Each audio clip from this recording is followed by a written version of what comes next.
أهلا وسهلا برمضان PNML کا ہے اعلان.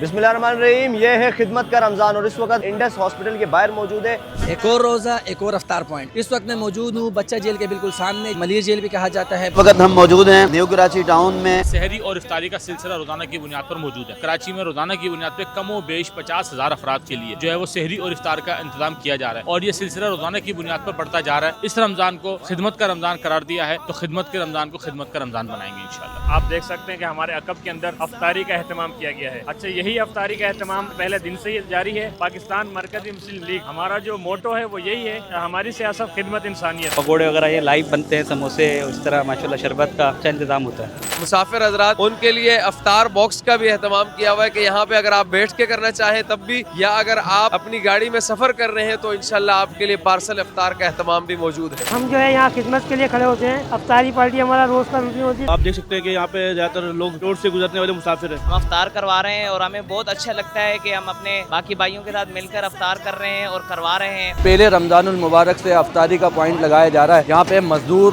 اور راہگیر جو نا افطاری کرتے ہیں. اللہ کے فضل سے یہ پاکستان مرکزی مسلم لیگ کا دسترخوان ہے. بھائی ان لوگوں کے ساتھ میں نے دیکھا لائیو پکوڑے بنا رہے تھے تو میرے دل چاہ رہے تھے، میں ان سے اجازت لی ہے سرکار میں آپ کو پکوڑا بنا دیتا ہوں. اور ادھر لوگوں کو افطار کرواتے ہیں، ادھر لوگوں کو بٹھا کر. ہزاروں لوگ پاکستان مرکزی مسلم لیگ کے افطار دسترخوان سے مستفید ہو رہے ہیں. جماعت کے لیے، جماعت کے عمراء کے لیے، پروفیسر حافظ سعید صاحب کے لیے، جن لوگوں نے آپ کے لیے یہ دسترخوان سجایا ہے ان کے لیے بھی کثرت سے دعائیں کریں. اپنے لیے، اپنے اہل خانہ کے لیے، مریضوں کے لیے یہ دعاؤں کی قبولیت کا وقت ہے. بہت زیادہ دعائیں کریں. خاموش سے ہم اپنا نبھائیں گے کردار، خدمت ہی